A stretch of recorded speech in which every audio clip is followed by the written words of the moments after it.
Bonjour, ici Lolo du 451 et aujourd'hui je vais vous présenter le thème Doodle Jump Widget, enfin Doodle Widget, tout simplement pour votre iPhone ou iPod Touch jailbreaké sous le firmware 4.0 et plus. Doodle Widget, c'est quoi? C'est un widget, c'est un thème avec un widget de Doodle Jump que j'ai fait il y a déjà très longtemps. J'avais même pas encore de sourcilla, j'ai même pas encore fait le site de jailbreakdevice.com, fait que c'est vraiment un truc que j'ai fait il y a super longtemps. Vous faites installer, confirmer, puis je vais vous montrer un petit peu comment faire des modifications sur ce truc là. Donc ça va vous installer Winterboard avec. Donc vous allez dans Réglages ici, tout simplement. Ensuite, vous descendez, vous allez dans Winterboard. Ça va vous l'installer automatiquement. Et vous sélectionnez tout en haut, dans la liste ici, enfin peu importe, vous cherchez, vous allez avoir Doodle Widget. Vous cliquez là-dessus, puis vous faites Respring ici. Et là, ça va vous mettre le thème de Doodle Widget, tout simplement. Vous allez avoir le widget de Doodle Jump qui monte et qui descend. En fait, c'est Doodle Jump qui monte et qui descend sur votre appareil. C'est assez sympa. Et je vais vous faire voir comment changer le wallpaper derrière. Parce que par le défaut, j'ai mis celui du jeu Doodle Jump. Donc, tout simplement, voilà ce que ça fait. On a le Doodle Jump qui monte et qui descend derrière, et puis avec plein de petites icônes d'applications qui tombent comme si que ça faisait de la pluie, etc. C'est assez sympa, je trouve que c'est assez sympa pour ceux qui aiment bien le jeu Doodle Jump et tout. C'est assez bien. Donc, c'est ça que ça permet de faire, ce thème-là. Et puis alors pour changer le wallpaper, donc simplement, soit vous prenez votre câble avec iTunes puis vous utilisez le logiciel iPhone Box, ou alors vous faites, moi je vais le faire voir par SSH. Si vous ne savez pas comment faire du SSH, il y a une vidéo ici qui vous montre comment faire. Du SSH, c'est quoi? Ça vous permet de vous connecter en Wi-Fi dans votre appareil via le logiciel WinSCP. Donc moi je vais lancer le logiciel WinSCP puis je vais me connecter sur mon iPod 4G. iPod 4G, il est là. Donc simplement, hop, je vais faire une nouvelle connexion parce que. Mais j'ai fait la vidéo, donc je vous renvoie vers la vidéo. Moi je vais me connecter sur mon appareil, puis je vais vous faire voir ce qu'il faut faire une fois que vous avez vu la vidéo, puis vous savez vous servir de WinSCP, puis il est disponible à télécharger sur mon site internet jailbreakdevice.sitew.fr. Simplement, vous pouvez regarder comment je fais ici, vous installez le logiciel, vous allez avoir cette fenêtre là. Vous allez dans Wi-Fi ici, il faut que votre PC puis que votre iPod, iPhone, il soit connecté sous le même réseau. Ensuite, vous allez dans adresse IP, puis vous sélectionnez ce chiffre-là, vous le rentrez dans le nom de la hôte ici, donc 192.168.1.17. Ensuite, dans nom d'utilisateur, vous allez écrire route en minuscule, R-O-O-T. Et ensuite, dans mot de passe, si vous ne l'avez pas changé, par défaut, c'est A-L-P-I-N-E. C'est Alpine, A-L-P-I-N-E. Vous cliquez sur connecter, et là, ça peut être un petit peu long.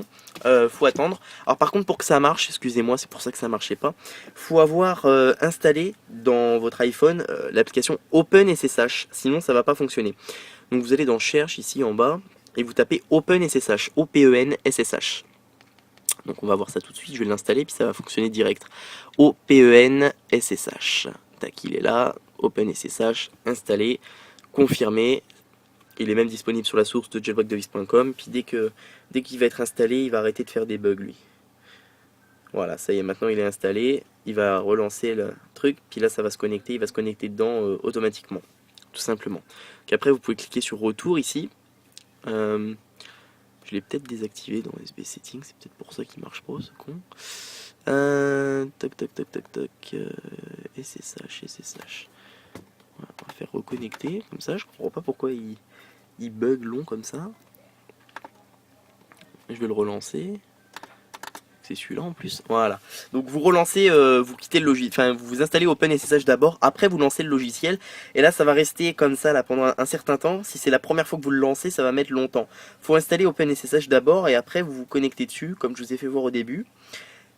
Alors là, si vous dit abandon, vous cliquez sur abandon, puis vous faites reconnecter, et là il va se connecter direct.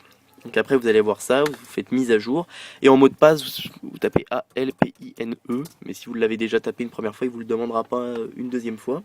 Ensuite vous allez aller ici, puis vous revenez à racine.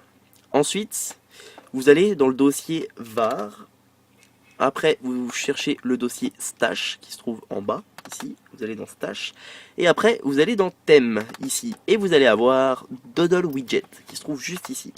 Tout simplement, vous entrez là-dedans et là vous avez une image qui s'appelle wallpaper.png. Si vous voulez changer l'image, admettons que, je sais pas moi, je vais mettre un autre fond d'écran, admettons. Si je vais juste me chercher un fond d'écran, n'importe lequel, vous mettez ce que vous voulez. admettons que je vais mettre ce fond d'écran là. Vous renommez l'application, il faut qu'elle s'appelle Wallpaper, W majuscule, et après tout le reste en minuscule, donc W majuscule, A minuscule, L L P A P E R. .png, il faut que ça soit l'extension PNG, si c'est pas en extension PNG ça va pas fonctionner. Vous la glissez dans le logiciel, donc vous la glissez dans cette partie là, ici, et vous faites copier. Il va vous dire comme quoi qu'il y a déjà une image qui s'appelle comme ça, vous cliquez oui pour tous.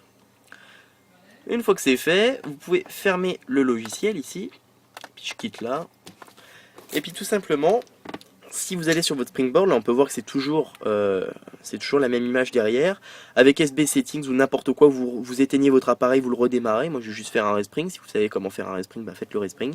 Et puis sinon vous faites un redémarrage de votre appareil. Quand votre appareil va redémarrer, vous allez avoir votre image à vous que vous avez mis. Donc de préférence, l'image, il faut qu'elle soit adaptée à la taille de votre iPhone ou votre iPod, sinon ça va pas fonctionner. Et puis voilà, tout simplement. Donc faut qu'elle s'appelle Wallpaper. Vous la mettez au même endroit que je vous ai fait voir. Et voilà, on a changé le fond d'écran. Puis on peut voir que j'ai mon Doodle widget avec le Doodle Jump qui monte et qui descend sur votre Springboard. C'est assez sympa. C'est un petit widget, c'est comme le HTC, c'est un widget, bah là c'est pareil. Donc c'est ça, c'était Lolo du 451 pour vous présenter le thème Doodle Widget pour votre iPhone ou iPod Touch jailbreaké sous le firmware 4.0 et plus. N'oubliez pas de cliquer sur s'abonner en haut, ce qui vous permettra de recevoir toutes les prochaines vidéos que je vais faire pour les iPhone, iPod Touch et iPad. Et visitez également mon site internet jailbreakdavis.com.